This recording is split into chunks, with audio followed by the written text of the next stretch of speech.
Esse é o Pod Ju, em mais um episódio, e eu tô com uma convidada especial, que foi minha bicho na faculdade. A gente vai contar essa história direito pra vocês, como é que acabou tudo isso aqui em Floripa. Eu vou deixar ela se apresentar, a Natália. Te apresenta, Nath, pro pessoal te conhecer. Oi, Ju, obrigada pelo convite. Uma honra estar aqui com a minha veterana, olha só. Que honra.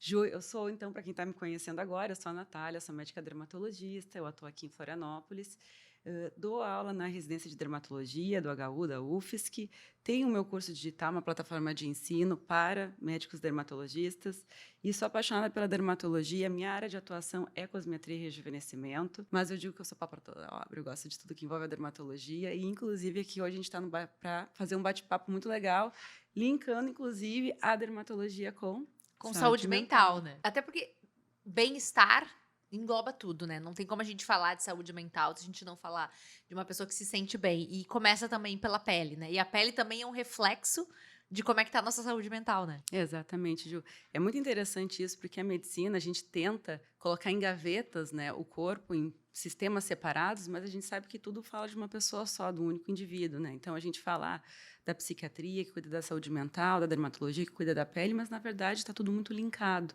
Até eu gosto de comentar, assim, que a saúde mental, ela está tão linkada com a dermatologia, a gente percebe isso, mas a embriologia explica. A origem do sistema nervoso central é a mesma da pele, é daquele folheto embrionário, da neuroectoderme. Então, assim, é realmente muito, muito linkada. A origem celular de ambos os órgãos e sistemas é o mesmo.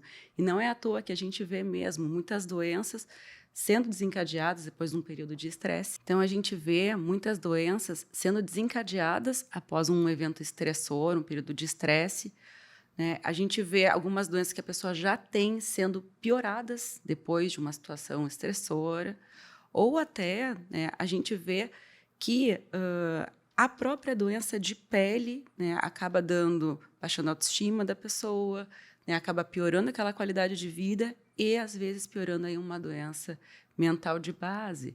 Então, realmente, assim, as coisas elas têm que serem tratadas juntas, como, né, para que uma ajude a outra, né? A E é gente aquilo que a vê. gente fala, né? É o que se chama, e que agora até tá de um jeito um pouco ruim, que é a medicina integrativa. Na verdade, tem que ser. A gente É, tem que falar que a medicina ela é integrada. Não tem como tu falar só de mente, não tem como tu falar só de pele, porque é a mesma pessoa, né? E tudo impacta de situações ou outra. Provavelmente tu já atendeu pacientes relacionados com saúde mental, assim como eu já atendo pacientes que têm uhum, situação relacionada à questão de pele, que é a uhum, queixa relacionada à pele. E às vezes as pessoas dizem, nossa, mas nem falam pro psiquiatra que é, estão com uma questão de pele, porque acham que não tem nada a a ver, ver. né? E tem tudo a ver. Até antes da gente começar, porque ela já, antes aqui nos bastidores, já deu uma aula aqui, tá? Vocês esperem que vai ser uma aula esse Nem podcast. gosto. Mas eu quero que tu me conte como é que a dermato entrou na tua vida. Até tu falou que tu quase foi pra psiquiatria também, então me conta assim como é que foi. Exato, por um tropeço não fui psiquiatra, viu, Ju? Porque era uma opção minha, inclusive na época da faculdade, a nossa escola de faculdade é uma escola forte assim para psiquiatria, a gente tem uma formação já desde ali da graduação em No primeiro psicologia. semestre a gente já tinha aula de Aham. psicologia, tinha 4 semestres com É, psicologia, depois psiquiatria, então exato, realmente é psicologia bem médica forte. 1, 2, 3, 4 e psiquiatria, né, Ju? Então, assim, então a gente já tinha esse contato muito forte.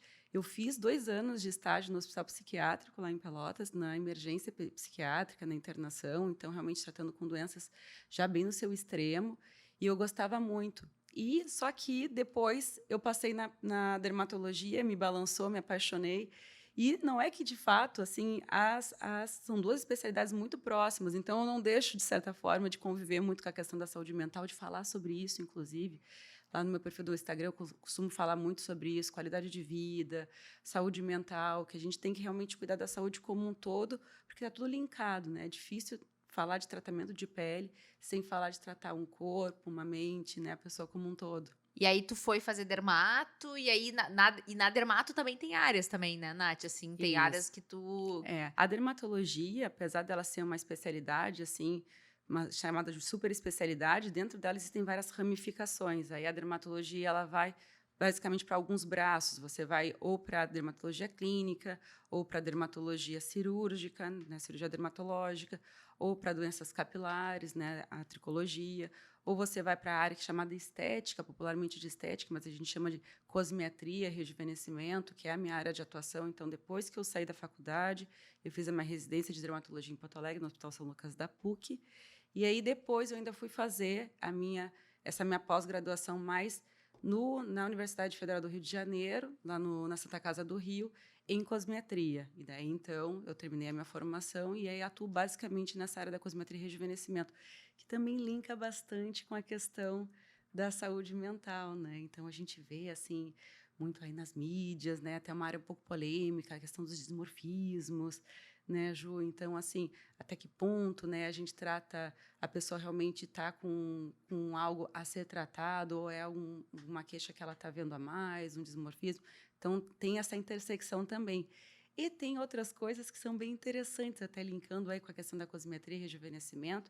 Para quem não sabe, é a área da dermatologia que a gente atua assim com os procedimentos estéticos. Então, os injetáveis, botox, preenchimento de ácido hialurônico, bioestimulador de A gente tem colágeno, muitas máquinas também que as ajudam nessa questão. tecnologias que a gente chama, os lasers, então, né, o ultrassom microfocado, a gente tem as plataformas de laser, luz pulsada e por diante, e os peelings e até a prescrição que a gente faz no dia a dia dos produtos ou das atitudes, suplementos que as pessoas vão tomar e que vão fazer um reflexo na saúde da pele e na estética. Então, é essa área em que eu atuo. E aí, dentro delas, né, um dos carros-chefes que a gente faz bastante no dia a dia é o Botox, né, a toxina botulínica, o Botox. E antes do podcast começar, eu estava contando para a Ju que tem... Ouçam isso que interessante, porque às vezes a gente se tem até um pouco de preconceito, às vezes com a questão de botox, gente, coisa, pra que fazer isso, né?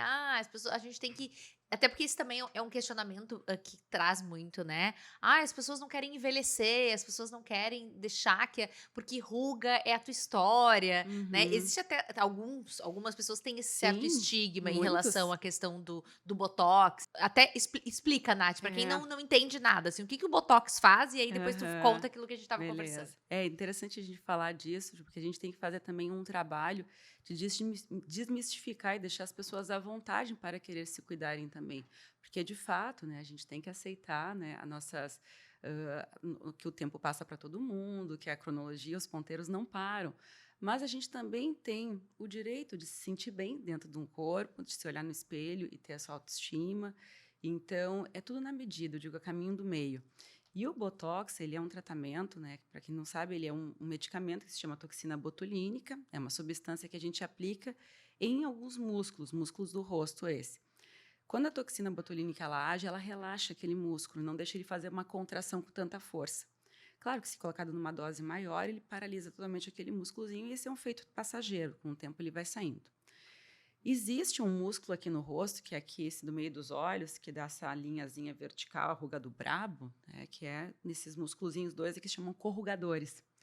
Tem um Inclusive, os meus estudo... são fortíssimos. É um trabalho para poder deixar eles relaxados, incrível. Realmente, né? E é muito comum, porque hoje em dia as pessoas trabalham em computador, então fica ali, né, se contraindo, esse músculo não é incomum a gente ter essa marca aqui no meio dos olhos. Por efeito também de estresse, as pessoas contraem muito e essa linha vai se formando. E é muito interessante que esses músculos, eles têm uma ligação lá no nosso cérebro com uma região do cérebro que chama-se amígdala, que é uma região que ela processa, entre outras coisas, sintomas negativos, então sintomas de tristeza, sensação de angústia, de ansiedade. E tem um grupo americano, que é lá de Washington, que estudou, inclusive, o tratamento dessa região para a depressão. Então, é aplicada a toxina botulínica nesses pacientes, foi aplicado, e foi-se visto até por ressonância magnética que essa área ela ficava mais apagada, menos estimulada, essa área da amígdala, que processava os sintomas negativos. E houve um alívio considerável dos sintomas de depressão e ansiedade nesses pacientes, independente da melhora da autoestima. Porque como acaba melhorando a autoestima, a pessoa, será que melhorava Sim, a eles depressão? conseguiram tirar esse fator de melhorar a autoestima e isso melhorar. Então, eles perceberam. Porque a amígdala, quem acompanha o que eu falo no Instagram, o canal, sabe que a amígdala é uma área super importante na psiquiatria. Assim, a gente sempre fala. Porque uma amígdala hiperreativa, ela tem uma tendência a te ativar. Tanto para medo quanto para sintomas negativos, e até porque a relação dela com o hipocampo, questão da memória e das Uhum, memórias negativas, então a amígdala é super importante. legal. Então, eles acham uma forma de diminuir essa ação através do Botox. Isso mesmo, uma down-regulação, né? Uma regulação para baixo desses estímulos negativos na amígdala. Então, é interessante, na prática, Ju, a gente vê isso. Os pacientes contam, olha, que interessante, eu faço o Botox, eu me sinto mais relaxada, parece que, né, me alivia um pouco a tensão. Então, eu faço isso porque eu me sinto esteticamente melhor, mas eu gosto muito dessa sensação também. E realmente, né? E agora a gente tem já uma explicação, inclusive já mais revisões surgiram depois desse estudo, então que mostra isso, essa linkagem. Então também não é só uma questão de autoestima, de estética, que é muito importante também, mas também é uma questão de saúde, né? Inclusive de saúde mental, que é muito E, interessante. inclusive, uma das técnicas que se usa na terapia dialética comportamental, que é um tipo de terapia para pacientes com desregulação emocional, uma das técnicas que a gente fala é o meio sorriso. Que o meio sorriso é aquele dia que tu tá no meio do trânsito, tá tudo, tu tá super estressado, o que que tu faz? Tu força um sorriso. E não precisa nem ser só um sorrisão, tu faz um. Tem gente que até fala, morde a caneta, né? Ai, Que aí que vai... interessante. E isso dá um sinal pro cérebro, ativa a nossa mente, ó, tá tudo bem.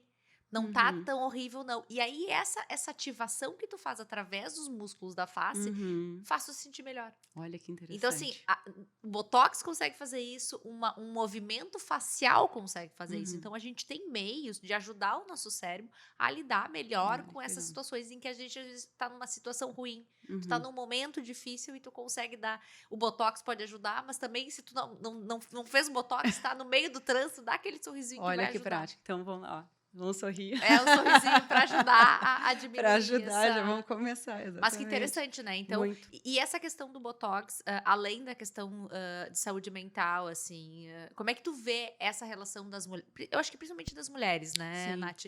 A gente tem uma cobrança muito grande. Até legal a gente falar sobre esse tema, né? Como mulheres, a gente tem uma cobrança em relação à questão beleza.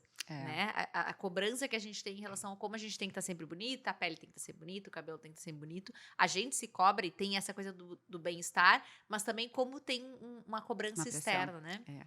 E isso ficou muito evidente e acentuado até em função das mídias sociais, né, Ju? Que a gente tem a questão dos filtros, né? Dando, às vezes, uma sensação de beleza irreal, de que realmente não é alcançável. Às vezes a pessoa diz assim, eu quero, né, chega no consultório, eu quero a pele igual a esse filtro aqui, ou, né, eu quero ficar com a boca assim. E às vezes a gente sabe que não é possível replicar, então é todo um trabalho de desmistificar isso. Tem a questão das comparações, né, da gente ficar olhando ali, a questão também de mídias sociais, né, então tem que ter um cuidado muito forte disso, e automaticamente isso acaba virando uma pressão, né, a pessoa se comparar, a pessoa se olhar através de um filtro que dá uma imagem real. Agora tem até a questão da inteligência artificial, moldando a pessoa dentro de um corpo, de uma pele diferente, então isso pode trazer coisas, né, a nosso favor, mas também pode ir contra. Então, né, ter essa pressão, a gente deve medir isso. Sempre eu comento que é o caminho do meio. Tanto as mídias sociais quanto a questão da comparação, ele pode te servir de um incentivo, de você se cuidar, de você olhar. Né? Tudo depende de como você vai processar aquela informação. Olha, que legal, eu acho que eu posso fazer isso para melhorar também, se espelhar no outro para, né, se cuidar, mas não enxergar aquilo como uma pressão. Tudo depende de como você entende aquilo, como você tem que fazer aquilo, ou eu quero fazer aquilo, porque aquilo vai me fazer bem, porque eu vou me ver melhor também. E aí, ao mesmo tempo que tem essas pessoas que se sentem muito pressionadas, né, de alcançar uma beleza, de buscar a estética constante, existem as pessoas que têm um preconceito muito grande de se cuidar porque têm medo de estarem parecendo essas pessoas mais ansiosas, né, de estarem cedendo a uma pressão social, e às vezes deixam de fazer algo que poderia lhe trazer um benefício também. Que é avaliar o quanto é o que eu quero e o quanto é o que o outro espera, né? Perfeito. Às vezes eu vejo as mulheres assim, muito, meu marido diz que eu preciso fazer. Tá, mas pra ti faz sentido? Se faz sentido, tá tudo bem. Né? A gente pode querer se cuidar, a gente pode querer fazer um procedimento estético e se sentir melhor com isso, né? Tem alguns estudos agora mostrando que, especialmente em adolescentes, né? Que estão uma exposição muito grande às mídias sociais, o aumento da dismorfia corporal, né? Porque o tempo inteiro se comparando e transtorno alimentar também, né? Porque essa questão dessa magreza. Eu sempre penso que, assim, na nossa adolescência, a gente tinha as revistas. Então, assim, não é uma coisa... Claro, é que agora os adolescentes, eles estão muito na rede social. Mas a gente também tinha a TV, as revistas. Exato. Então a gente tinha aquele padrão. E tinha Photoshop. Isso aqui Uhum. não era alcançável pra gente. A Exato. diferença é, agora adolescente consegue entrar na rede social, consegue botar o filtro e se olhar e se ver, meu Deus, e ficou muito melhor do como eu sou. E é principalmente essa distorção, né? Exato. Quando eu me vejo o tempo inteiro naquele filtro e eu não consigo me ver fora dele. Exato. Então, até comento, quem trabalha dentro da estética, da cosmetria, tem que ter essa sensibilidade para conseguir identificar, né, o quanto aquilo realmente vai trazer um benefício para a pessoa ou o quanto aquilo, às vezes, vai até alimentar uma angústia, uma ansiedade, porque a gente vê que quando nesse segundo caso, é uma busca incessante, a pessoa nunca está satisfeita. Né? Então, tem que ter a sensibilidade e essa proximidade com, né, o psiquiatra, o psicólogo, as pessoas que trabalham dentro, né, de todo esse sistema que trata a saúde mental, para realmente encaminhar, para realmente referenciar, conversar E sobre, às vezes é abordar. difícil, né, Nath? Porque às vezes vai ser um paciente que vai chegar no consultório, ele tá querendo um procedimento, tu vai uma boca cada vez maior, enfim, algum procedimento que tu sabe que, olha, tá, precisa uma avaliação, às vezes o paciente, primeiro que ele vai sair do teu consultório, não vai voltar, e ele não vai do psiquiatra que tu Ele sugeriu. não vai, ele vai em outra pessoa que vai E fazer. aí ele vai em outro profissional. Tanto que uma das últimas aulas que eu tive sobre esse assunto, sobre dimorfia corporal, eles estavam falando que mais 70% dos pacientes com dismorfia corporal estão nos consultórios do cirurgião plástico, do dermato, né? Porque Uhum. são pessoas que dificilmente conseguem ter a noção de que, olha, isso aqui já passou de um limite, né? Já tá Exato. me trazendo um sofrimento. E a gente tem sofrimentos em que a pessoa não sai de casa. Exato. Porque tem um incômodo. E, ao mesmo tempo, tem coisas que são reais, né? Por exemplo, rosácea, né? Que é um tipo de... tu vai explicar melhor que eu. Mas tem pessoas que, dependendo, não conseguem sair de casa. Porque Eu já fica tive tão paciente incômodo que tu se sente tão mal com aquilo que tu não consegue fazer, dependendo do que tu trabalha também, que tu esposa. Então, assim, tem esses dois lados. Tem o excesso, mas também tem situações em que tratar a condição base vai ser fundamental para a pessoa ter qualidade de vida. O não tratar vai trazer sofrimento, Exato. né? Eu tive até uma situação, né, de caso que a pessoa trabalhava trabalhava dentro da área da saúde. Com o uso da máscara, deu para... a pessoa usava bastante máscara, então ficava aquilo mais escondidinho, mas quando começou, né, a passar ali a pandemia, já poder sair sem máscara, a pessoa veio para o consultório e disse assim, não, agora eu vou ter que tratar minha rosácea, porque eu tenho muita vergonha, não vou conseguir sair de casa, eu ainda estou saindo de máscara.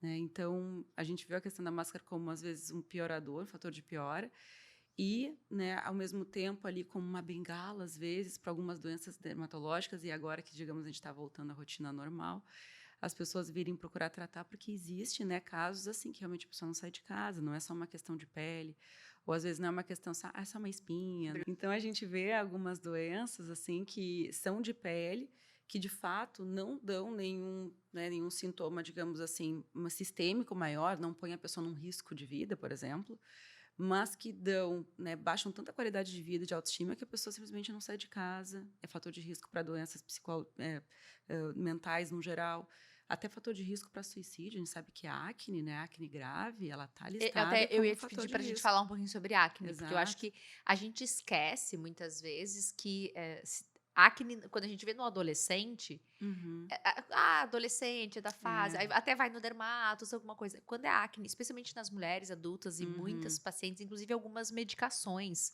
podem, inclusive alguns medicamentos psiquiátricos podem piorar e precipitar, né? Isso a gente sabe, a gente tem diversas relações de alguns medicamentos psiquiátricos. Então, na mulher adulta, eu já tive pacientes assim que morriam de vergonha, que parecia que elas tinham feito uma coisa horrorosa. E aí, um medo, né? De, meu Deus, mas por que a acne? Meu Deus, eu faço tudo certo. Então, como isso causa um sofrimento absurdo, né? Exato. E é que a gente estava comentando mais cedo, né, Ju, que não é só uma espinhazinha, né? É algo muito maior, fala de autoestima. A pessoa fica frustrada porque acha que tem a relação, às vezes, com o autocuidado, que está deixando, dá uma falsa sensação de que é um desleixo, né? A pessoa não está tendo um cuidado adequado e, às vezes, está tudo certinho, é que realmente a acne, como ela é multifatorial, não é, às vezes, só causada por uma higiene inadequada da pele, não. A gente sabe que isso daí é até exceção.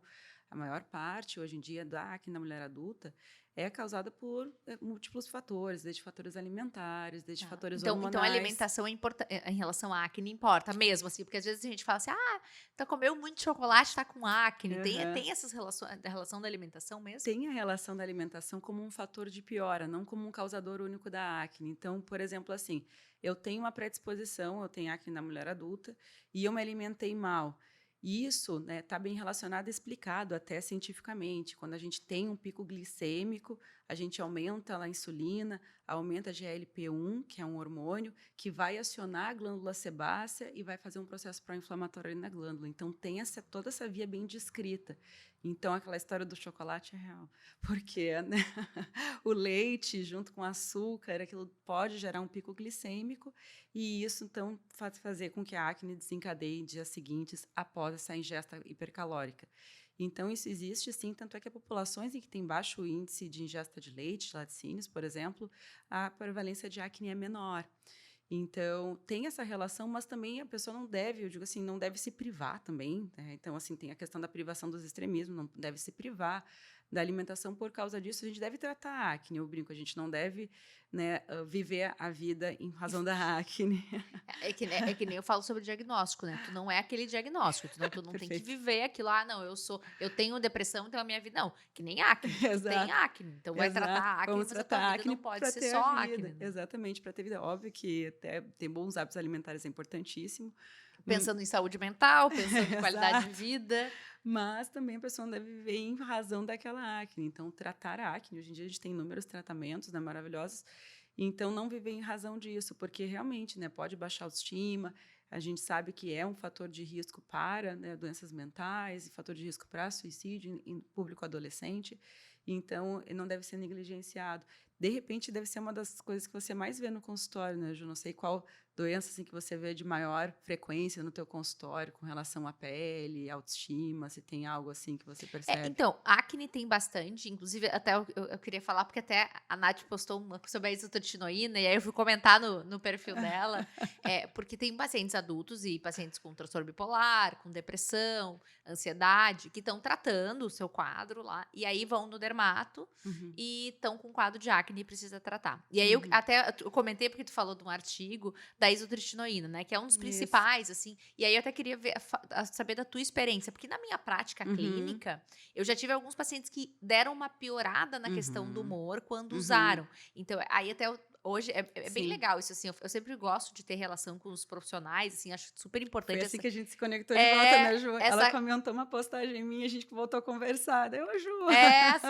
Eu fui comentar. Você tá aqui, Floripa. Exatamente. Que é aquela coisa, né? É legal que os pacientes falem. Então, assim, se tu tem um psiquiatra e tu vai na dermato, conecta esses dois profissionais, não custa. Pra eles conversarem, porque de repente a Nath vai te falar pra você, Júlia, então, essa tua paciente aqui, como é que ela tá?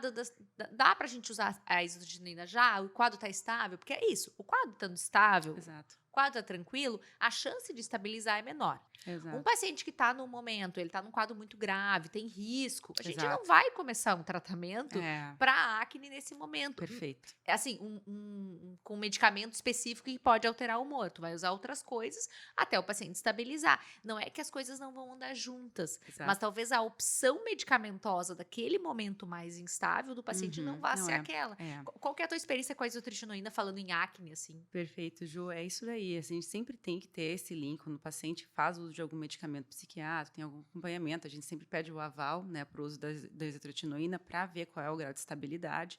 E quando o quadro está estável, a gente sempre, dependendo do grau da acne, a gente acaba fazendo sim o tratamento com a isotretinoína, popularmente conhecido como Roacutan, as pessoas conhecem mais por esse nome.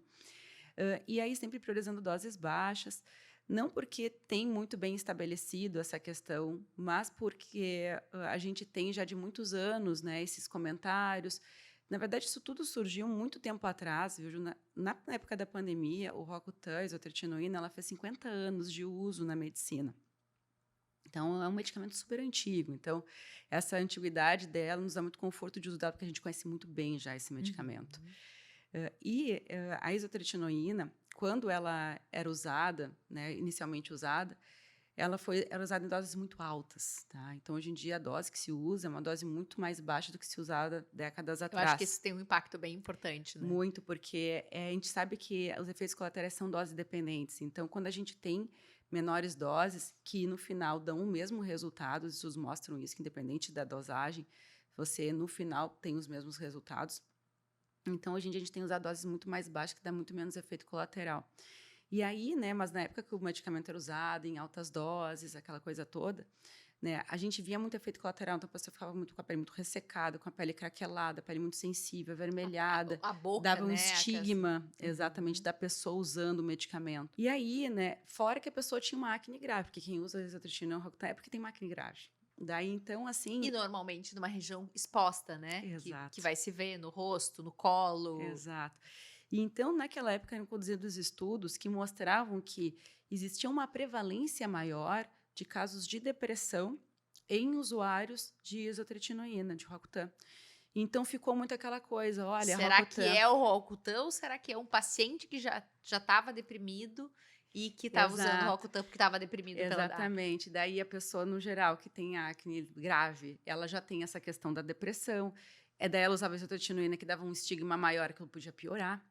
Então, aquele fator de confusão foi esclarecido depois, mais tarde, em estudos mais recentes, que mostram até que, na realidade, né, o tratamento com Roacutan, ele vai depois, a longo prazo, beneficiar em termos de saúde mental. Então, há uma redução dos casos de depressão, ansiedade e esse tipo de transtorno após o uso do medicamento. Então, ele seria até benéfico nesse sentido. Então, assim...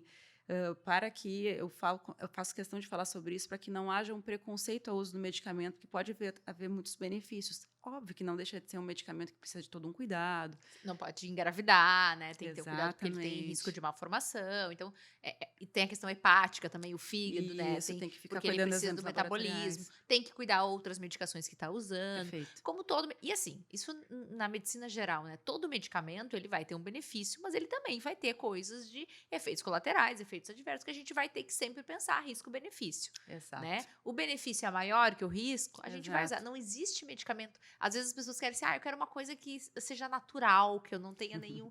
Não existe isso. Até porque mesmo a planta, ela é natural para a planta, não para gente. Exato. Se não era a gente que produzia. Vamos falar agora um pouquinho sobre essas doenças de pele que estão mais relacionadas com a psiquiatria, assim, né? A gente sabe. Vocês já entenderam que pele e saúde mental tem tudo a ver, né? Assim, não. Juntem o psiquiatra e o dermato que vai dar bom. Mas em relação a essas doenças mais específicas, né? Queria que tu falasse um pouquinho, até a gente começou a falar sobre a psoríase, né? Queria que tu falasse um pouquinho, pra depois a gente falar para os outros. Exato. A gente sabe, né, Ju, que as doenças, o acometimento mental, né, a saúde mental, ela influencia tanto como um gatilho, porque, por exemplo, a psoríase ela é uma doença autoinflamatória. Então, a pessoa tem uma tendência genética, ela tem uma questão ambiental que envolve, mas o gatilho para aquilo acontecer, ele pode ser algum momento, um evento estressor psíquico. E o evento estressor psíquico, ele também pode ser, né, a pessoa ter a psoríase e piorar. Então, a pessoa não ter manifesta a psoríase, passar por um evento estressor e passar a ter as lesões. E a pessoa ter as lesões, estão sendo tratadas, mas, num momento de estresse, ela pode piorar, né, daquela pele. Então, a gente sabe que a pele ela está relacionada com as doenças, o acometimento, a saúde mental, de uma maneira muito íntima. E isso é muito interessante de falar mais sobre isso recentemente, porque eu tenho uma lembrança na época de faculdade que isso não estava muito bem estabelecido. Até achava até que fosse um pouco bobagem, até não sei se era uma falsa impressão minha de que não tem nada a ver, né? O paciente relacionar, eu me estresso, é uma doença do estresse, ele dizia, as pessoas, não tem nada a ver, isso é multifatorial, isso é genético. E, na verdade, a gente sabe dessa íntima relação. Tanto é coisas pequenas até coisas maiores. Por exemplo, assim, coisas pequenas que eu quero dizer, nada é pequeno, mas, por exemplo, a pessoa se estressa, tem tá passando por um TCC, ou a pessoa, né, tá passando por um luto, ou se estressou de alguma forma, e aí aquilo mexe com a imunidade, a gente sabe que tem essa questão mental e imunidade, e aí dá o herpes labial, por exemplo, né? Herpes labial é muito comum, se estressou herpes, né? Ou se estressou candidíase nas mulheres também, porque acaba mexendo naquele sistema imunitário.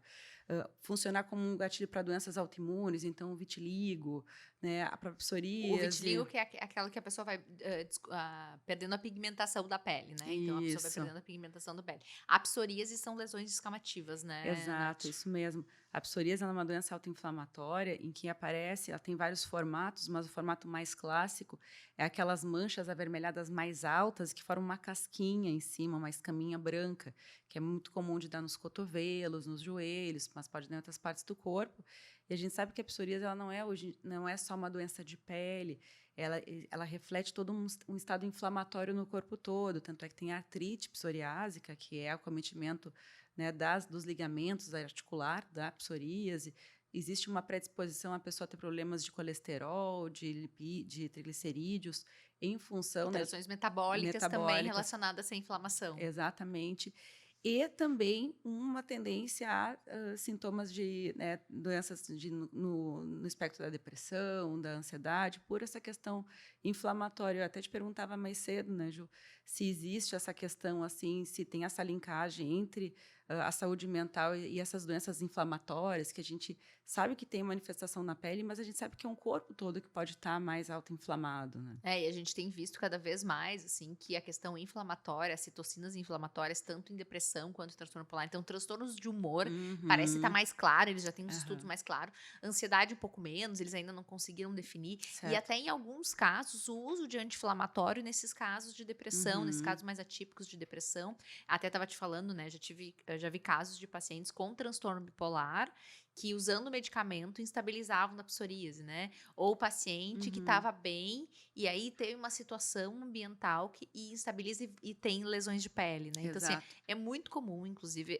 a demanda dermatológica dentro do consultório do psiquiatra, com certeza quem trabalha com saúde mental vai perceber isso, É. e já percebe, né? Uhum. E tem que trabalhar junto em equipe, que é essa coisa do multiprofissional, né? Porque não Exato. tem como, a gente não vai conseguir tratar só a pele do paciente, nem tratar só a saúde Exato. mental, né? Eu até te comentava, Ju, que acaba virando um ciclo vicioso, porque a pessoa tem um estresse, um evento estressor, acaba abrindo uma doença de pele, que é baixa autoestima, e a pessoa fica pior dos sintomas. Aí os sintomas piores pioram a pele.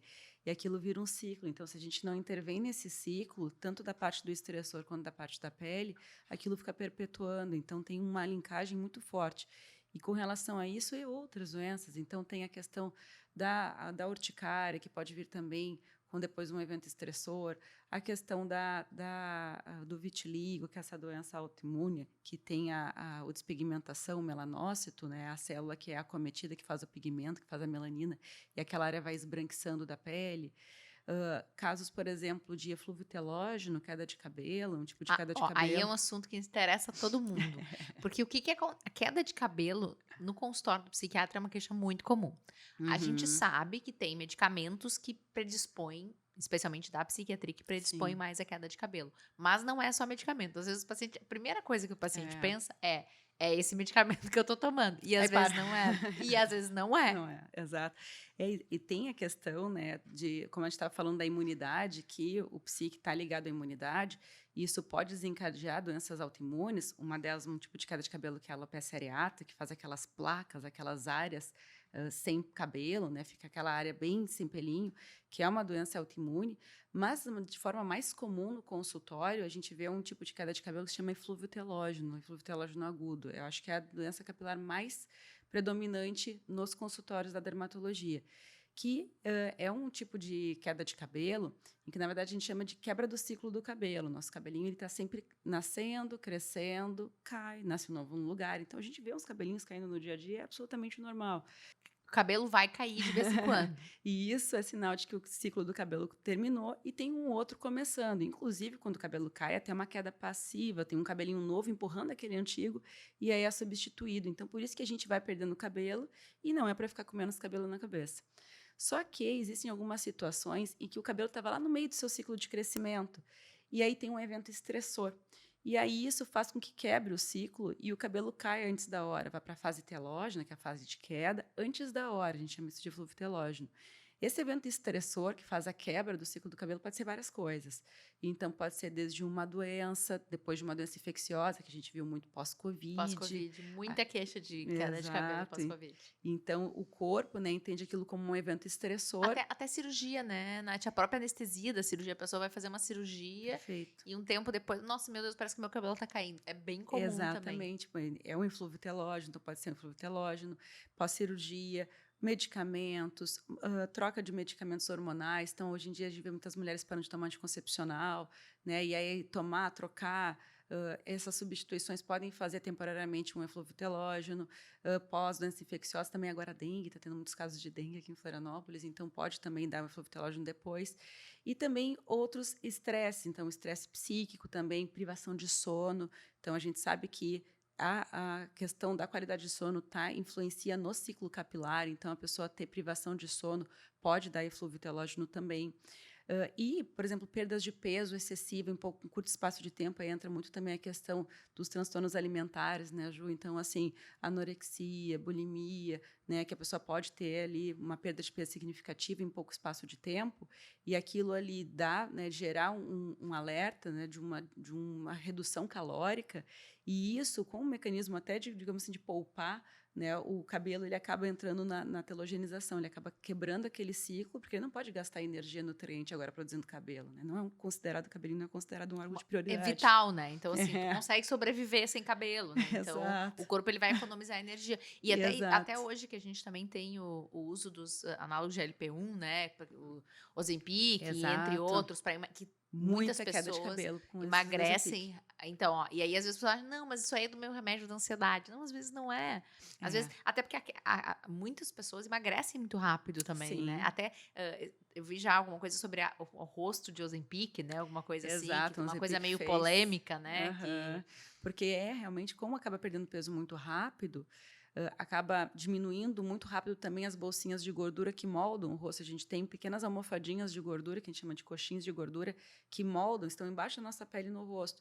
E como a perda calórica é tão grande, a pessoa emagrece tão rápido que acaba diminuindo essas bolsinhas de gordura e o rosto dá uma caída, né? Então, dá uma emagrecida no rosto, aquele rosto mais encovado, mais emagrecido, que é chamado Ozempic Face, e isso reflete uma perda calórica muito rápida. E essa perda calórica também pode dar essa mensagem para a queda de cabelo, o eflúvio telógeno agudo. Só que, assim, uma boa notícia, apesar de, olha, tanta coisa pode dar queda de cabelo, meu Deus, o cabelo é tão importante, né, para a autoestima das pessoas. A boa notícia é que o eflúvio telógeno agudo, puramente, se não tem nenhuma outra doença capilar, que às vezes coincide de mais de uma coisa, mas se é só um eflúvio telógeno agudo puro, se a gente trata a causa, então é uma deficiência nutricional ou uma falta de vitamina B12 ou uma deficiência de ferro, se você trata, o cabelo volta todo, né? Então, assim, há um retorno natural daquele cabelo. Sabe que eu vejo muito isso com alguns medicamentos. Tem medicamentos ótimos, né? Tem um medicamento que é o de valproato de sódio, que ele é um estabilizador do humor, e que é bem comum no início do tratamento, ou às vezes alguns meses depois, os meus pacientes que vão lembrar disso, que começa a ter queda de cabelo. Sim. E aí, dá 2, 3 meses, depois estabiliza. Perfeito. Só que é aquela coisa da angústia, né? Aí a pessoa fica muito angustiada, pensando, meu Deus, eu vou ficar careca, tá caindo muito cabelo, não quero, meu Deus. Então, tem medicamentos muito bons que podem dar essa queda bem característica, assim, de que tu vê. A gente olha pro cabelo na cabeça e tá nascendo. Isso. Só que tá quebrando mais do que antes quebrava. Exato. Essa queda de cabelo, né? Os livros trazem, assim, sempre. Agora a gente já está tendo mais opções terapêuticas para ajudar nesse processo de retorno dos fios. Mas, né, via de regra, a conduta é expectante, é esperar. Então, em outras palavras, é segurar a mão do paciente e dizer assim, ó, vai passar. Então, às vezes é o mais difícil, né? Às vezes o mais fácil, às vezes tu, né, medicar com a gominha do cabelo. O pessoal adora uma gominha de cabelo. O pessoal adora, gente. Daí a gente fica assim, putz, não, isso não é o que vai tratar, né? Às vezes a pessoa só tem uma conduta expectante, uma boa qualidade de vida, fazer uma boa alimentação, isso por si só já vai fazer com que esse cabelo volte naturalmente, né? Nos casos de eflúvio telógeno agudo. E como tu vê isso, Nath, também, já que tu falou nas gominhas, assim, esse monte de produto que tem. E assim, hoje em dia eu fico até bem impressionada, assim, porque tem influencer falando de coisa para cabelo, remédio para dormir, assim, melatonina, gominha de melatonina, não sei o quê. E pessoas, assim, muito famosas, Sim, né, é. divulgando esses produtos, assim, Vendas o milionárias. meu negócio, eu uso pra pele tal coisa, né? Então, Exato. como é que tu vê isso, assim, a importância até da pessoa ter um profissional, né, da dermatologia pra É, acompanhar, porque as peles são diferentes, né? Como é que aquela exato, influencer super famosa que pra ela deu exato. certo, e não quer dizer nem que não, para ela não seja bom, tá É. tudo certo, mas é que a indicação pra outra pessoa, né, Perfeito. Nath? Essa questão, a gente vive um momento em que está se colocado em xeque a questão da autoridade, né, do médico, porque a gente vê, às vezes, influencers, pessoas tendo uma voz maior, uma influência maior em atitudes de saúde, mais do que, às vezes, o profissional que, de fato, se formou, estudou profundamente e que tem, né, a maior capacidade de indicar o caminho para isso. E a gente vê muito com relação às gominhas, né, esses polivitamínicos. Até ano passado, acho que foi, que teve um recorde de venda de gominhas de uma influencer, né, milhões em tantas horas de gominhas de cabelo.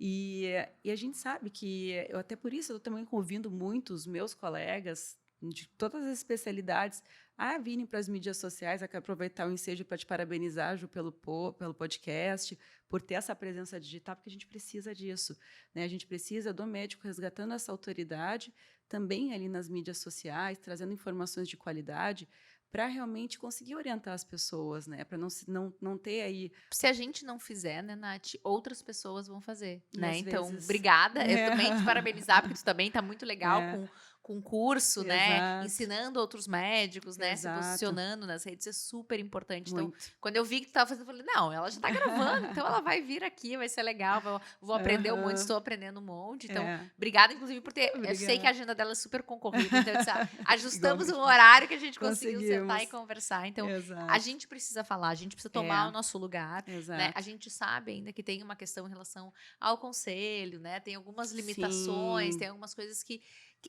as nossas regras são regras antigas, acho que nem existia rede social, né? Então, assim, exato. tem muita regra que eles precisam rever, É, né? é muito Então, delicado, mas ainda assim dá para se adaptar e trazer conteúdo de qualidade, né, Ju? E aí, como eu estava te falando, realmente, assim, para finalizar a ideia, a gominha, ela não é, assim, recomendada como um medicamento, como algo milagroso, não caiam nessa, assim, algumas vezes a suplementação vitamínica vai ser necessária, sim, mas é estudado caso a caso, então o ideal é que realmente faça uma consulta, uma avaliação, faça exames de sangue para ver se tem alguma carência, e aí sim e vai aí ser faz o soro feito. da beleza daí. Agora é outra. Agora é polêmica, ela Exatamente. Ixi, vamos longe aí. Vamos abrir mais uns 5 podcasts agora. falar do soro da beleza. Beleza. É porque as pessoas confundem, né? Porque Confundem. uma das coisas é tu ir no profissional que te acompanha, ele identificar, até porque a maioria do que tu consegue fazer hoje não precisa ser em via endovenosa, né, Nath? Exato, exato. A gente vê que assim, ó, quando a pessoa tem de fato uma carência, né, de vitamina, de algum mineral, e ela está linkada à queda de cabelo. Então, por exemplo, o que a gente vê assim, deficiência de vitamina B12 está linkada a efluvitelógeno agudo, deficiência de ferro, anemias, também está linkado a efluvitelógeno agudo, e a gente trata e melhora. Ora, você fez uma reposição e a pessoa melhorou, né? Isso trouxe beleza para o cabelo dela. Ok, mas não é uma verdade absoluta que todo mundo agora vai suplementar ferro num soro e vai ter um cabelo bom, entendeu? Que é a pessoa estava com deficiência e melhorou porque ela estava com deficiência e feita uma reposição. Então, a questão das reposições, injetáveis ou orais, elas também têm que ser individualizadas e não uma coisa, a reveria para todo mundo, não significa que a pessoa vai ter benefício de fazer aquilo. Às vezes vai sair hidratado, né? Vai fazer um soro, vai sair tudo o que tu Hidratado, precisava, hidratação. hidratadinho. E, gente, hidratação faz bem, né? A pessoa hidratada, Dá para tomar aguinha também. a pele agradece, a cabeça agradece. Então, assim, às vezes é só um sorinho que vai te hidratar É, e tu vai sair de lá pensando, nossa, tô revigorado, tu só tava desidratado. exato. E tem por um outro lado, umas situações, por isso que eu digo, é tudo individualizado, é tudo caso a caso, a gente não pode generalizar tudo. Tem situações em que a pessoa tem, por exemplo, a gente vê muito com paciente pós-bariátrica. Então, o paciente pós-bariátrico tem muita dificuldade de absorção. Então, a pessoa ali está sempre repondo vitamina D e nunca melhora. Ferro nunca melhora. Vitamina B12 já é feito geralmente injetável nesses pacientes a Uhum. B12.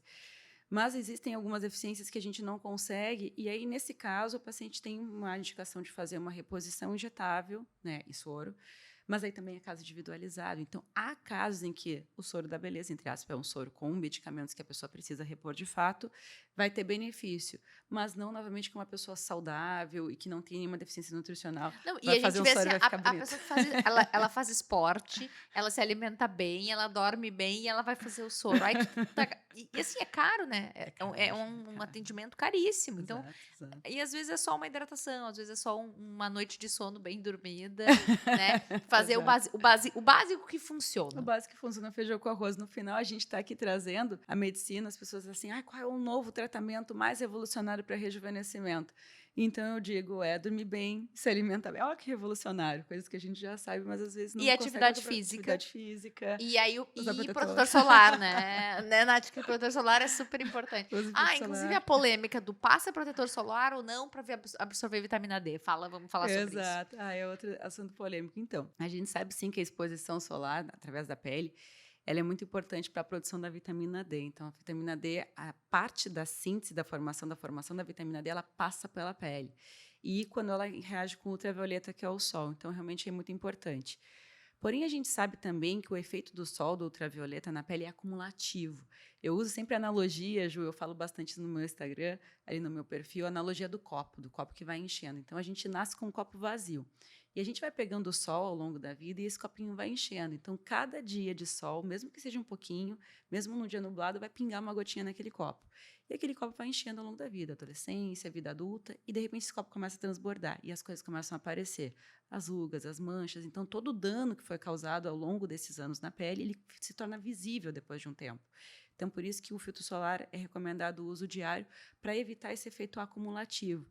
E a gente está num momento em que a gente está vendo a população ficar longeva. A gente aumentou a expectativa de vida em 50 anos nos últimos 50 anos. Então, assim, e ao longo dessa vida será a mesma pele. Então, a gente vê um número crescente também de doenças de pele relacionado ao sol, câncer de pele principalmente, né? Ou doenças pré-cancerígenas, ceratose actínica, por causa desse efeito acumulativo. Tem a questão da vitamina D? Tem, mas já tem estudos que mostram que o uso rotineiro de filtro solar, ele não reduz as taxas de vitamina D. E ainda é um consenso que é o seguinte, ainda que reduza algum grau a vitamina D, ainda é maior o benefício do uso do filtro solar e você suplementar de maneira oral a vitamina D, que você consegue uma suplementação muito boa, você até garante níveis ótimos, é fácil, é tranquilo, custo uma bom. vez mensal, semanal, então Perfeito. é tranquilo de se fazer, Exatamente. sempre com cuidado, que não precisa ter uma vitamina D altíssima, que também Perfeito. pode ser um problema. Quer tomar vitamina sem controle, e aí fica com excesso, e Exato. excesso de vitamina D também pode ser prejudicial. Né? Perfeito, exatamente. Então, ainda assim, a gente diz assim, então, ainda é o que se põe em risco para a produção de vitamina D é algo muito nobre, que é o risco de um câncer de pele, que é um risco de uma doença de pele. Então, o ideal é que, se haja uma deficiência, faça uma suplementação oral e não que você exponha cronicamente a sua pele, te colocando nesse risco em busca deste benefício. E eu sempre falo sobre a exposição à luz solar ao acordar, porque é super importante para o nosso ritmo circadiano. Perfeito. Pode ser com um protetor solar, tá? Pode passar o protetor solar e se expor. Exato. Porque o que importa é a luz, né? Do ponto de vista da psiquiatria, a gente fala muito sobre a questão da exposição, né? Precisa se expor à luz, tu precisa ter essa vai te ajudar a dormir melhor. É muito importante para a questão da higiene do sono, né? E as pessoas têm uma ideia assim de que o dermatologista ele tem fobia a sol, né? Que não pode. Então, não é nada disso. A Nath não tem fobia a sol, porque todo final de semana ela tá na praia. Inclusive, gosto de surfar, gosto de ir para a praia. Vim morar em Florianópolis para ter esse contato maior com a praia, inclusive. Então, assim, não é isso. O sol, ele dá uma sensação de bem-estar, libera endorfinas. Então, tem inúmeros benefícios. Mas é a questão de você saber desse efeito acumulativo e fazer uma exposição consciente, né? Então, a gente sabe também que o que está exposto mais no dia a dia é essas áreas que a roupa não protege, é o rosto, o pescoço, as mãos, os braços, o colo. Então, essa área você pensa, aqui eu pego mais sol ao longo da minha vida, então vou cuidar mais dessa parte. Eu estou na minha prainha, pego sozinho outra parte do corpo, claro que sem exagero, mas assim, né, não sacrificar essas áreas que estão sempre sendo expostas, que são as áreas que, não coincidentemente, são as que mais têm os tumores de pele, né? Então, o carcinoma basocelular, que é o câncer de pele mais comum no Brasil e no mundo, ele é em função, né, ele tem relação com essa exposição crônica e não à toa ela é mais predominante nessas áreas expostas. Então, eu digo, essas áreas que estão ali todos os dias, elas têm que ser cuidadas todos os dias. Tem até um estudo, Ju, muito interessante que mostra que 70% da radiação ultravioleta que a gente pega ao longo da vida, desse copo que vai enchendo, 70% é a ultravioleta que representa o dia a dia. Então, quando a gente vai na padaria, vai dirigir o carro, vai ali na esquina, vai passear na hora livre, e só 30% representa os momentos de lazer, que é quando, de fato, a gente se cuida mais. Então, que a praia, a piscina, um esporte ao ar livre. Até porque é mais comum. Quando tu vai para essas situações, pensa, tá, vou levar o protetor, vou passar o protetor. Quando a gente vai andar ali, na beira-mar, dar uma caminhadinha, tu esquece, né? Eu sempre lembro, até porque eu tenho melasma, então, assim, eu tenho que cuidar super do meu rosto. Exato. Então, é algo que... Até o melasma também é outra coisa em relação a... a gente tava falando de sol, aí eu lembrei, né? Exato. Que é uma coisa que em relação ao impacto de saúde mental, de bem-estar, né? Porque é uma mancha... É um excesso de produção de melanina como resposta. E, às vezes, que é uma coisa que eu não sabia, depois a gente vai, quando tu começa a tentar entender sobre o assunto, que, às vezes, tu não expõe o rosto. Eu tenho no rosto, né? Eu não exponho o meu rosto. Desde que eu tive a primeira lesão, eu sempre passo protetor solar no rosto, independente de onde eu for, até porque essas luzes também interferem, né? Mas, às vezes, outra parte do corpo tu pega e a mancha, né? Exato. Existe um sistema que linka todas as células da pele, né, desse estímulo de bronzeamento. O bronzear, o produzir melanina depois do sol é um mecanismo de defesa da pele, porque a melanina é um filtro solar natural. Então, toda vez que a gente bronzeia é porque o sol, a ultravioleta, chegou na pele, a pele entendeu que ela está sendo machucada, danificada, e com o mecanismo de defesa, o melanócito, que é a célulazinha que produz melanina, começa a produzir melanina para se defender e criar aquele bronzeado que vai servir como filtro solar natural.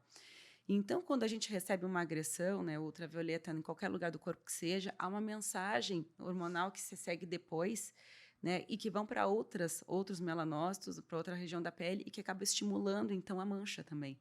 Então, por mais que você pegue sol em outras partes do corpo, e não só e cuide do rosto, você pode ter uma piora do melasma. E os filtros solares, eles são ótimos aliados, é uma ferramenta a proteção, mas a gente sabe que nenhum filtro solar tem a capacidade de filtrar 100% do ultravioleta. A gente não passa dentro da quantidade que seria o ideal, né, que é uma quantidade bem grande de filtro solar. Então, vai dizer que a gente está sempre recebendo, ainda que com filtro solar, um pouco de ultravioleta. Então, por isso que também a gente vai num lugar com muita radiação, muito sol, pode dar uma piorada no melasma, mesmo você tendo aquele cuidadinho, né? Então, não está bem esclarecido esse sistema de comunicação, mas você sabe que sim, se você pega sol no corpo, pode dar uma pioradinha ali na pele. E também o melasma tem muito relacionado com hormonal, né? Tem mulheres que durante a gestação piora melasma, né? Também tem essa relação. E tanto é que o melasma, hoje chamado de melasma, era conhecido nos livros antigos como cloasma gravídico, né? Porque a gente sabe que ele tem essa influência, os hormônios da gestação que aumentam, eles podem predispor ao melasma. Na verdade, os hormônios da gestação, eles predispõem, eles aumentam a pigmentação de maneira geral.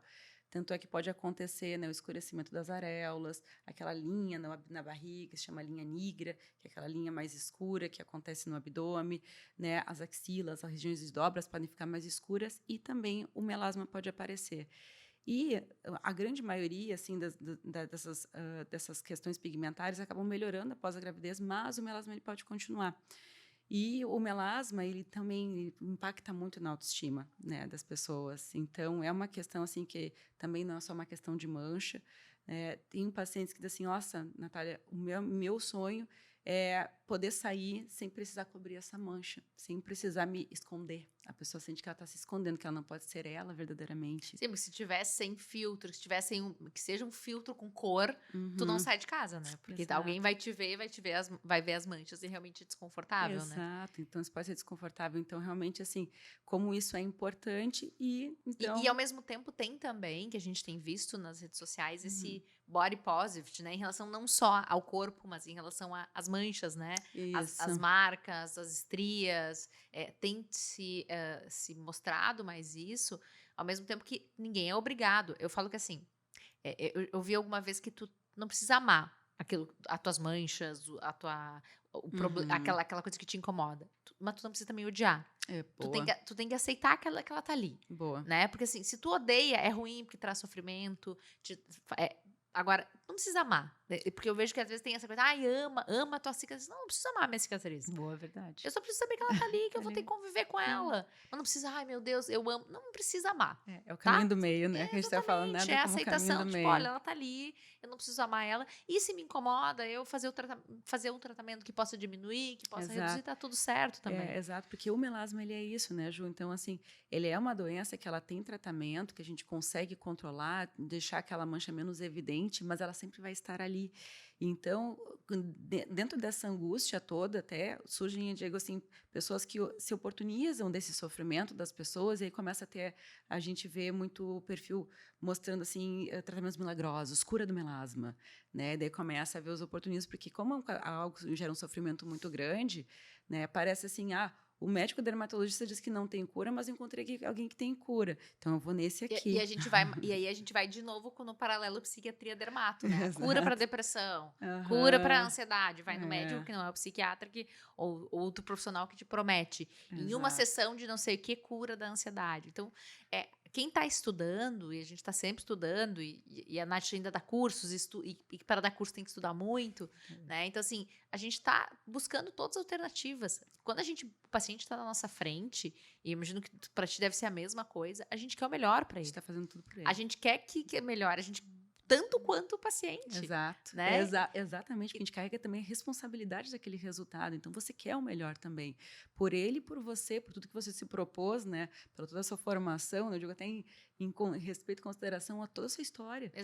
Você quer Exatamente. o melhor resultado. Então, a gente tem esse compromisso.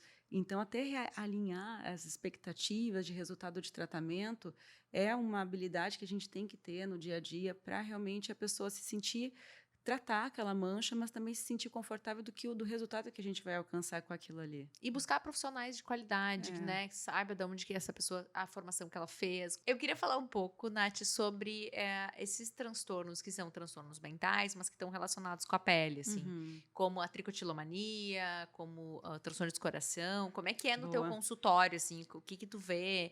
Como é que tu trata, assim, quando tu tem Aham. paciente? Normalmente junto com o psiquiatra. Qual é a tua experiência em Exato. relação a isso? É muito interessante que a gente falava mais cedo, né, Ju, de como transtornos mentais eles podem facilitar algumas doenças, o surgimento delas, podem serem até o gatilho para elas acontecerem, e como alguns sintomas aí, no contrário, de pele, são sintomas de algum transtorno psíquico. Então, tem inúmeros exemplos nesse caso. Tem a questão da tricotilomania, para quem não sabe, né? A pessoa ela pode manipular muitos fios de cabelo e cortar, né? Acabar quebrando aquele fio de cabelo. E não é só no cabelo, né, Nath? Pode ser qualquer Qualquer pelo. pelo, Sobrancelha, cílio, virilha, exato. cílios. Então, acaba, às vezes, simulando até, às vezes, acaba tornando o diagnóstico difícil com doenças que, de fato, ali façam cair o cabelo, como a alopecia areata, mas podem ter casos extremos, assim, realmente, da pessoa arrancar muitos fios. Tem a questão da tricofagia também, pessoas que comem o fio, né? A questão da unha também, onicofagia. Tem a questão, né, dos... do transtorno que a pessoa manipula muito a pele, Da da escoriação, né? escoriação. Fica arrancando. Às vezes é assim, ó, uma picadinha de mosquito. E aí, Isso. aquilo ali, enquanto não arranca, não sangra, não para. Escoriações neuróticas, exatamente, que a pessoa fica ali manipulando a pele, fica cheia de cicatrizes, ou até manipulando os lábios, né, fazendo, né, ou mordendo os lábios, também tornando, né, fazendo lesões persistentes ali, e parece que o paciente vem, às vezes, mencionando assim, eu tenho uma doença que me coça, que me dá coceira, ou que, não, eu tenho alguma coisa ali na pele. E aí tem que ter essa sensibilidade para diagnosticar, para realmente, porque o tratamento essencialmente é guiado pelo psiquiatra, né? Então ter essa sensibilidade, claro que a gente acaba tratando a consequência daquilo, então fica uma Porque às vezes marca, fica fica uma marca. mancha, Às exato, vezes infecciona também, né, Nath? Dependendo da. exato, Às vezes é uma infecção secundária, De porque tanto tinha machucar. uma lesão, né? Então, eu acho bem importante, eu sempre encaminho pro dermato Uhum. para poder fazer a avaliação quando tem, e é bem comum, tá? Não é Uhum. tão incomum, não, esses Não é tão transtornos de incomum. escoriação. Já tive paciente de fazer lesão dentro do ouvido, de Uhum. ficava mexendo no ouvido, mexendo, de fazer lesão dentro do ouvido. Então, Exato. o que eu percebo em comum com os pacientes que têm isso é uma vergonha, Uhum. que é como se fosse algo, porque parece algo assim, nossa, por que que tu não para? Porque as pessoas olham, nossa, por que que tu não para de arrancar?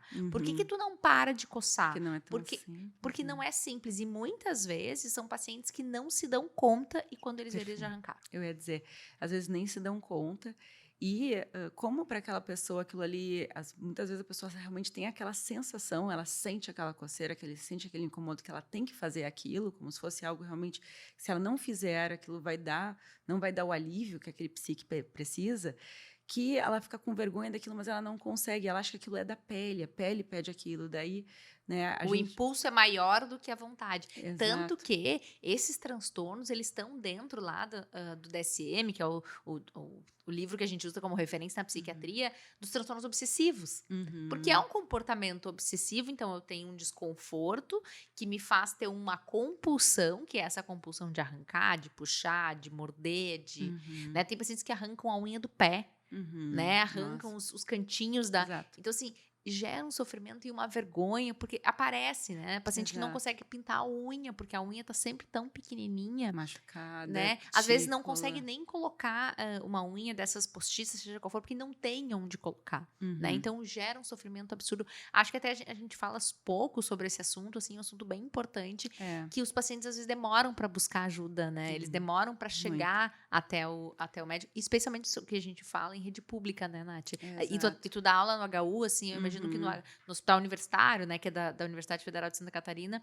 Então, assim, imagino que no hospital universitário vocês A devam gente ter vê mais muitos coisas, casos, exato. assim, extremos, né? E até mais curiosos, que eu comentava aqui nos bastidores, a gente conversava, né, Ju, que tem esses transtornos que a pessoa até tem um certo grau de consciência de que ela provoca aquilo ali, e tem coisas que a pessoa tem, ela desconecta daquilo A gente tudo, fala são que é todos mais a delirantes. ausência de insight, né? Então, assim, a pessoa pode Aham. ter insight. Então, se dá conta de que realmente aquilo acontece, ou ela Uhum. tem insight zero, assim, que ela Zero, não, exato. não achar que aquilo é um problema, não entender aquilo como um problema. Exato, e transtornos delirantes, às vezes, assim, bem caricatos, né? Tem a doença de Ekbom, que é uma doença que a pessoa tem um delírio de parasitose, a pessoa tem a real certeza, ela tem a sensação de que ela tem algum bicho que está mordendo ela, que está picando algum inseto, e ela se coça, ela procura aquele inseto, e tem até um sinal muito interessante, que é o sinal da caixa de fósforo, né? Que o paciente, ele leva fragmentos, às vezes, de coisas, de poeira, de cabelo, de fio, e ele imagina que aquilo seja um inseto que esteja picando ele, né? Leva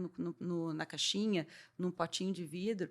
E quando isso acontece, chega no consultório, o paciente com aquela caixinha, tu fica assim, meu Deus do céu, lê o livro. Era É do muito livro, não curioso, é sabia que muito curioso. acontecia. Exatamente, é muito curioso isso acontece. Então, tem doenças delirantes, assim, que a pessoa tem uma sensação, né, de que tem algo ali, e quando vê é um distúrbio puramente psiquiátrico, que tem que ser tratado para o alívio daquele sintoma, que gera uma angústia imensa. Então, imagina a angústia do paciente a ponto dele pegar aquilo ali, ele acredita realmente naquilo, põe aquilo ali e leva para ti, olha, tá aqui, isso aqui que está me causando isso. Tem um Então, é tipo de muito curioso. alucinação visual relacionada ao uso de álcool, né? Que é aquele que a pessoa, ela vê os bichinhos andando na pele, e aí eles ficam tentando buscar. Então, assim, olha como uma situação que parece tão distante Uhum. relaciona com a pele, Exato, né? muito Então, assim, interessante. a gente tem a questão estética, a questão da... A nossa pele é super importante. Qual é a função da nossa pele, Nath? Assim, Muito. de função... O que ela é importante pra gente? Pra gente começar a encerrar, porque se deixar, a gente vai Aham. fazer aqui, ó, 3, 4... A Nath, a gente vai cancelar os atendimentos da tarde e vamos ficar Vamos. conversando aqui. Vai dar 3 pó de jus aqui. Então, a gente tem múltiplas funções, né, Ju? A gente tem a questão toda fisiológica, de proteção, então é a primeira barreira. A gente tem todo um sistema de defesa próprio da pele, então tem toda uma imunologia que funciona ali puramente na pele, então tanto uma barreira mecânica como uma barreira celular, então cheia de células de defesa ali. Tem a questão de ser todo o nosso sistema de sentidos, então a gente tem a questão da temperatura, da dor, da vibração, Então, todo esse controle também de sensibilidade do mundo, de como o mundo é percebido, né, tem essa importância na pele. Tem a questão de regular a temperatura, tem a questão de ele fazer eliminação de toxinas através das glândulas. E tem a questão, né, entre outras, também tem a questão social, né, que a gente diz, né, de como a gente se autopercebe. Eu comento até com os meus alunos, com meus pacientes, você não conhece o seu coração, você não conhece seu rim, você não sabe a carinha dele, mas você conhece a sua pele, você está vendo ela. Então, é o nosso órgão que a gente se autopercebe, que a gente se autovê, e a gente deve ficar atento a ela, porque, às vezes, é através dela que ela fala com a gente. Às vezes o primeiro sinal de uma doença vai começar na pele. Na pele. Então, tem toda essa questão da autoestima, do social, de como a gente se percebe, a gente se vê. Então, é um órgãozinho muito importante, né? Então, a gente cuidar bem da nossa pele, ter profissionais que nos ajudem nessa caminhada é muito importante, né? Que legal. É isso aí. E sempre pensar que a pele, ela está conectada com tudo que vem, né, dentro dela. E aí a gente inclui todo o nosso corpo, nosso órgão, nossos sistemas e o nosso psique. Né, olha, se eu não fosse psiquiatra, eu faria o curso Aliás, estou até pensando em fazer para eu aprender coisas, tá porque convidada. eu tô incrível, assim. Nath, assim, sério, só te agradecer. Eu acho que tinha milhares de coisas que a gente poderia falar mais, assim, podemos marcar outras vezes se tu gostar. Então, assim, tô quase fazendo o curso da Nath, já tô querendo fazer, já quero participar do curso dela, da aula sobre saúde, sobre questões mentais dentro da Dermato, né, Nath? Muito obrigada pela presença, adorei te receber, a gente poderia ficar horas conversando. Exato. E eu fico muito feliz, porque assim, do que eu tô te acompanhando, né, é muito legal a gente ver que tem bons médicos por aí, Ju. falando sobre saúde na internet. Então, isso que eu acho que é muito importante. A gente precisa conectar essas pessoas, né? A gente precisa formar essa rede de gente que está querendo ensinar para os pacientes, que fala de uma forma que as pessoas entendem. Exato. E está disposto a fazer. Porque a gente sabe que dá trabalho, né, Nath? Dá muito trabalho. Dá bastante trabalho. Porque assim, a gente atende, a gente trabalha, a gente faz todas as coisas. E ainda grava, tu grava curso, né? Grava para internet. Então, eu fico muito feliz. Amei te receber. Foi demais. Que bom, assim. Ju, adorei. Quero também, que a gente se encontre muitas vezes. Muito obrigada. Obrigada, eu fico lisonjeada, viu? Minha veterana, filhas da leiga, né, Ju? Aqui, ó, se reencontrando. Muito obrigada, fico lisonjeada, te admiro muito como profissional, viu, Ju? Parabéns pelo teu projeto. Continua firme, e se Deus quiser, que aceito os próximos convites também, já te convido para participar do meu curso, a gente vai fazer uma parceria bem legal, e eu acho que todo mundo tem a se beneficiar com isso. Parabéns, mais uma vez, e obrigada. Gente, pelo amor de Deus, para quem não segue ainda, Nath, fala teu Insta, já coloca aí para todo mundo te seguir. Então, gente, para quem não me segue ainda, é só escrever Natália, com TH, Natália Dermato. Né? Eu digo assim, para os íntimos já fica Nath Dermato, mas o Instagram ainda está Natália Dermato, só seguir lá. Também tem o canal do YouTube, tem o canal do Spotify também, que tem material também, mas lá no Instagram eu estou disponível também para dúvidas, questionamentos, e tem um conteúdo bem legal lá falando sobre pele, saúde. Pode seguir que a Nath está sempre lá trazendo conteúdo bem legal. Que bom. Obrigada, viu, Ju? Eu que agradeço.